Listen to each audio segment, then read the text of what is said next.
How's it going, everyone? The 1MFP here. I hope you're all doing great today. I'm back with another 21 Pilots reaction, and if you've been following, or if you haven't been following rather, I recently posted my reaction to the I Am Clancy video that 21 Pilots posted, and in doing so I realized that I had not reacted to every music video that was part of the overall story that I Am Clancy was summarizing.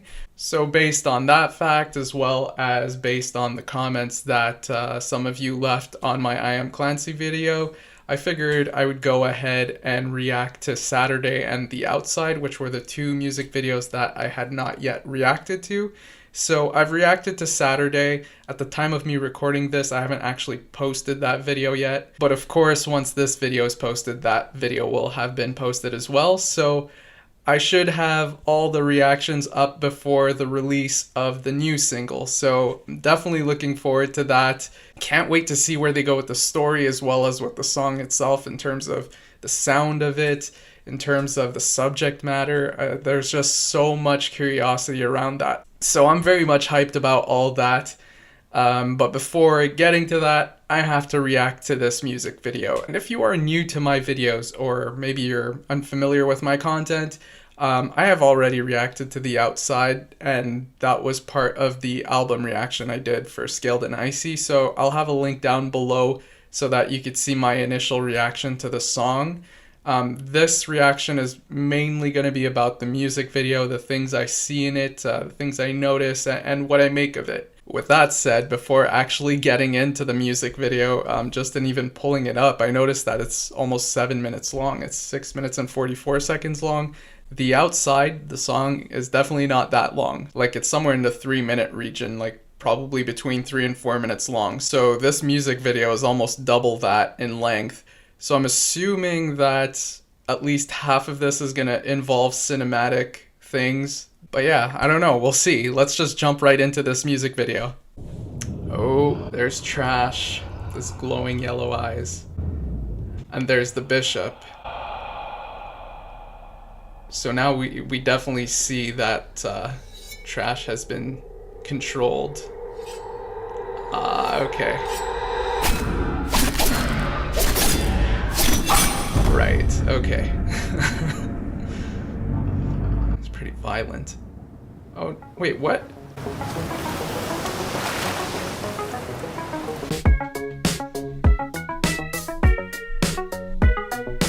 I'm already bored. I'm pretty sure. Oh, little torch.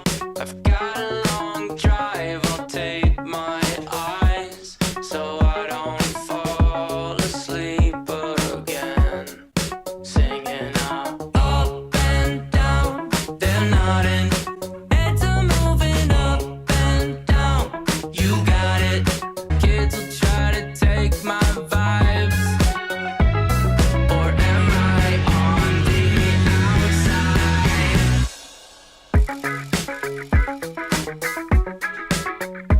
Are they finding their way back to Trench? I've got a long drive, I'll take my eyes up and down. They're nodding. Oh, it's Ned. Up and down. You got it.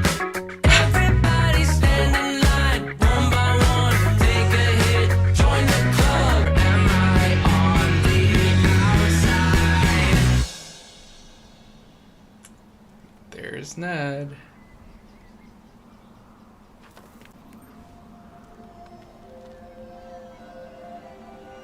Oh, is that the Skeleton Click logo?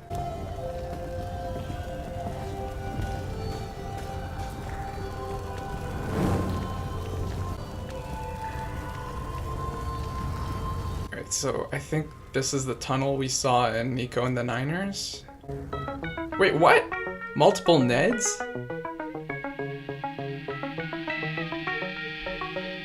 I am a megalodon, oceans feeling like a pond, swimming like a beast underneath, they be clinging on. Meteoric rise in prehistoric times, now that meteor is coming up and down. Oh my goodness. They're nodding. So many Neds. Up and down. You got it. Everybody up and down. They're nodding. Heads are moving up and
I'm a heat. You can pay the cover charge, I'm in the street. That must be pretty creepy for the other bishops. I'm in the street.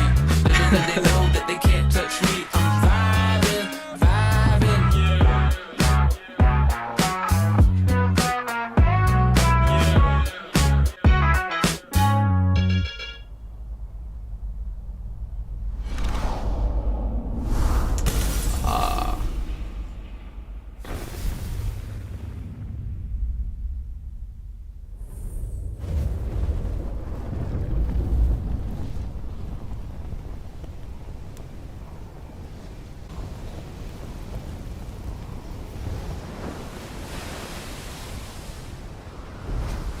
Oh, that's a really cool shot.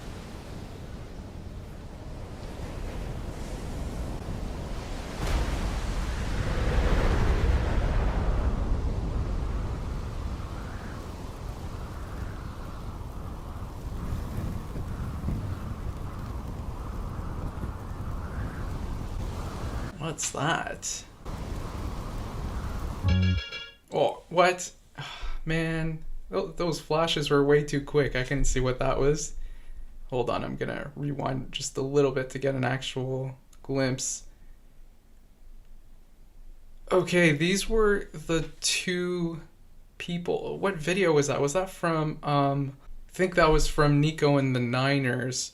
But yeah, it's basically people we saw within Dima. Like, if my memory serves me correctly, those two individuals were kids back in Dima, and in Nico and the Niners, you have the Banditos. I think they were kind of infiltrating Dima to help people escape from there. And what we have here is evidence that they have indeed escaped and are now in Trench, and they are helping Tyler and Josh get back to Trench as well. By holding up that flame, they're signaling where to go. And what I really love about that shot is just prior, you have Tyler, or now we know that that is Clancy. We have Clancy seizing the bishop and destroying one of those neon rods, which ends up, causing a bit of a fire there. But it kind of shows what Tyler/Clancy is able to do now with the power that he's able to harness. He could destroy Dima from within, utilizing the same types of powers that they use. And in destroying them from within, he's also destroying the things that they utilize, right? The things that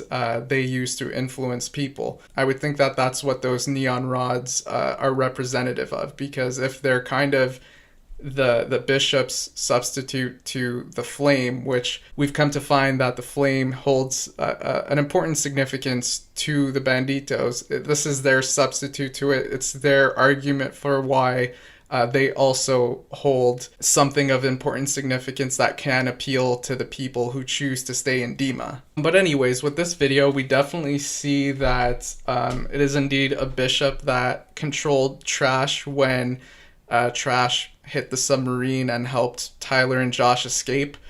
It does make me wonder, or it does leave me with the question of why a bishop would do that. Why did the bishop betray the other bishops? I don't think at any point in this music video or in Saturday or in anything else, I don't think there's any indication that a bishop had a reason to turn on the other bishops. I think that much is just left a question unanswered at this point in time. Maybe we'll get more answers as we move forward. I'm assuming we will. But for me, the main important takeaway from this that I'm getting is we're seeing how Dima can collapse.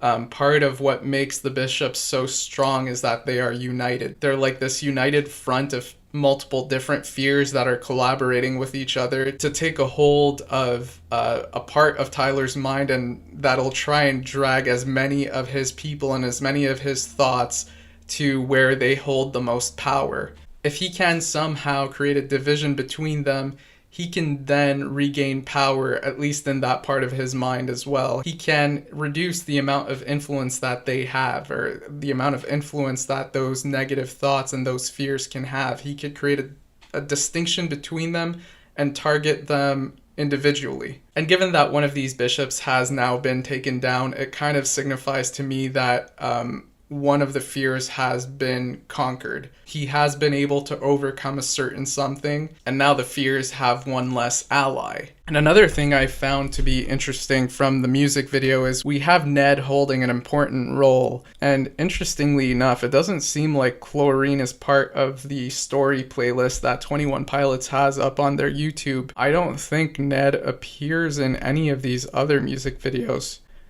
I could be wrong about that. Let me know if I am wrong. But yeah, I think Chlorine is kind of the music video where you kind of see who Ned is, how he presents himself, what happens to him in certain contexts. What I remember from the music video is he's kind of like hesitant to approach Tyler and Josh until the pool is filled with water and chlorine. And once it is, he jumps in, and that's where his horns grow, showing that those horns only really come out once he's nourished. I'm calling them horns, they're more like antlers.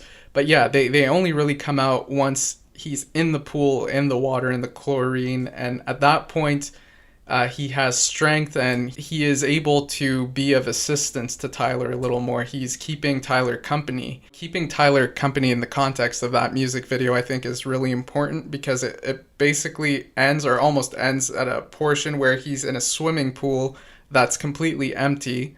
A swimming pool that he's been filling all day. He's got the headphones off, headphones he's had on all day, which, you know, you could take meaning from a song like Car Radio, where he really talks about the significance of music and what happens when he's in silence. You go back to Ode to Sleep for the significance of the nighttime in this context. There's a lot going on in that one scene, so to have Ned come in and sit by Tyler, I would say it's extremely important. You also have, I would assume it's Josh who hands him a cup from above, and he does take the cup. I feel like the significance there is that Tyler isn't alone despite feeling alone, right? He's got people helping him from other places. Josh may not be sitting there directly with Tyler, but throughout the day he's been helping Tyler.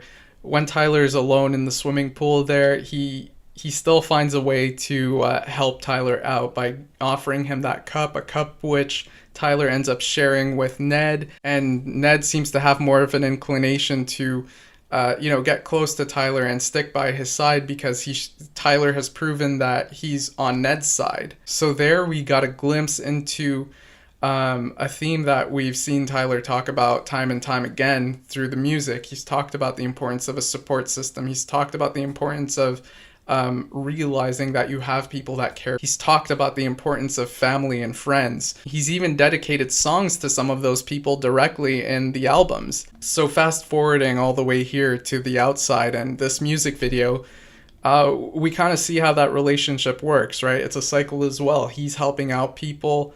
People are helping him out. And that support is ultimately what's going to lead him back to Trench, or the parts of his mind where he is more free and liberated, and where he is more inclined to think for himself and act in accordance with his true beliefs, as opposed to beliefs that have been instilled within him by his fears. Now, going back to Ned real quick, I do find it a little curious that we have so many Neds in this video.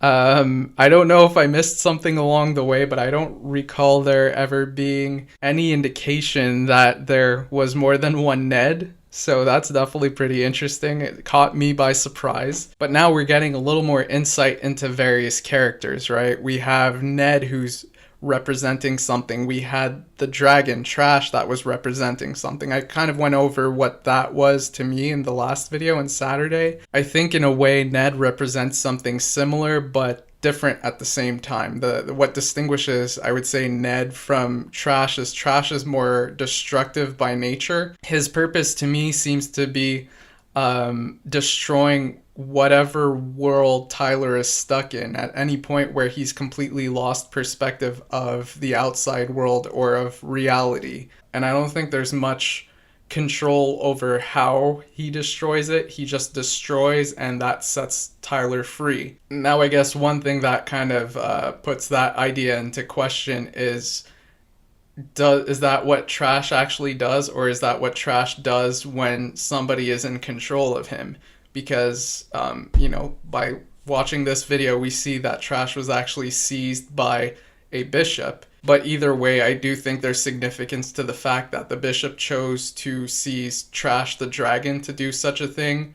It shows that the dragon has that kind of power. Now, going back to what I said before, how Ned is similar, it does feel like Ned is similar in the sense that he has powers that can allow Tyler to be set free. It was Ned who ended up giving antlers to Clancy, which Clancy then used to seize the fallen bishop, and there he seemed to use that power to kind of taunt the other bishops and destroy one of their neon tubes. So in summary, Ned offered Tyler or Clancy the power that he needed to, reduce the influence of Dima and reduce the influence of a certain fear in a part of his mind. Where Trash may be a little more destructive by nature, Ned may have a more, safer approach to setting Tyler free, but ultimately their purpose is to serve as characters that can help Tyler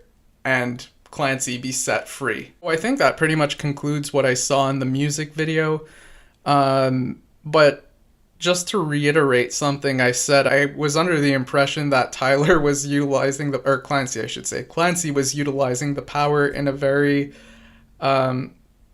particular way. With that kind of power, it feels like he could have done a lot of things, right? But he kind of chose to taunt the other bishops before doing anything else. But by the end of it, once they ran away, presumably to go find Clancy again, that's when he decided to destroy the light bulb, the neon tube. The powers that the bishops have, the power of seizing, which Tyler/Clancy had for that moment in time, is a temporary power. It's something they hold for a short amount of time. That's what we came to find with the I Am Clancy video.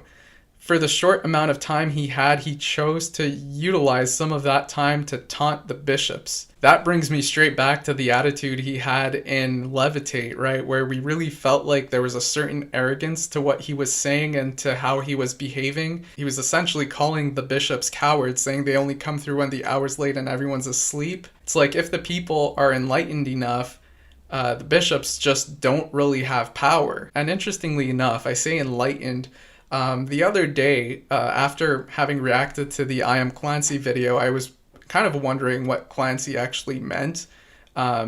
Because, I don't know, those names that kind of end in Y, they're typically derivative of another name. So I kind of just looked up what Clancy was a derivative of. And it seems that Clancy is a derivative of the name Clarence, which is a derivative of the name Clarice, a Latin name, which signifies clarity and being bright and being famous as well, which is something he mentioned in the I Am Clancy video. I guess word got around. I became known in Dima. So I don't think that that's a coincidence. I think Tyler chose that name very deliberately. You know, if you listen to enough of 21 Pilots music and have followed enough of the lore and all of that, you kind of come to find that there's really not much of this that is by accident. I'm not sure if any of it is. And even there, you kind of wonder how far it goes back, because the final song on Regional at Best was Clear. And there he was talking about wishing he had two faces to test out which theory works.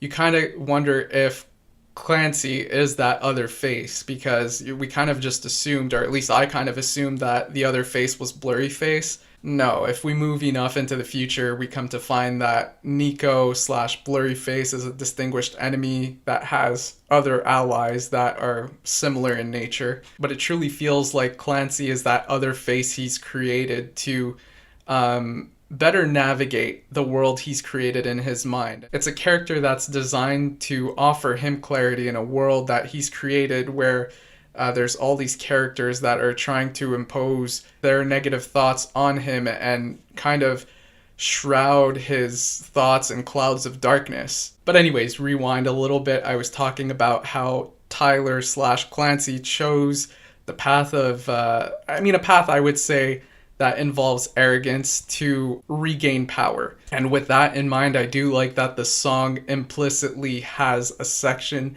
that feels similar to what we saw in Levitate as well. You know, I just mentioned that Levitate kind of had a feel of arrogance to it. This song also has that feel if you get to the bridge, I think it is, the part where he says, I am a megalodon, ocean's feeling like a pond. It's like that part of him is still there, but then the chorus comes along and suggests that there's still this part of him that believes he may not be all that. Kids will try to take my vibes, or am I on the outside? Is he big enough? Is he interesting enough to influence other people? The way I hear it, it feels like he's talking about this in the context of music and whether or not 21 Pilots music is good enough to be considered like a pillar, something that people look to, a standard of sorts, or is it music that's a little bit too niche and it's something that would be considered outside? Like, in a way, it feels like he's talking about what's mainstream and whether or not they are a part of that or outside of that, and whether or not being on the inside or outside is a good thing. It doesn't seem like he knows for sure which is good and which is bad there, which is another theme that goes back really far. But then with the outro, he concludes that he is indeed on the outside. So he's made a decision there, which I think is important in of itself. He's come to a realization. I'm on the outside in the summer heat. You can pay the cover charge. I'm in the street. Little did they know they can't touch me. I'm vibing. He's decided that he's on the outside. He's okay with that. He's happy with it. He's more than okay with it. He's happy with it. And other people can do what they want to do, but he's going to be happy with his decision. And this aligns with the music video very well, because at the end of the music video, he's decided that he's taking the path back to Trench. Which, you know, is the outside of Dima. So it's going to be really interesting to see where they go from here. I'm assuming that the next music video is going to be taking place in Trench. If not, it's going to be en route to Trench, or at least where they think will be Trench. There's no guarantee they'll make it there in particular, but we'll see what happens. I'm certainly intrigued and looking forward to it, as I'm sure all of you are. But yeah, that pretty much concludes it for this video. I hope you enjoyed it. Let me know what you thought, either of the music video or my reaction, or both. And I look forward to seeing you in the next one. Have a great day, y'all.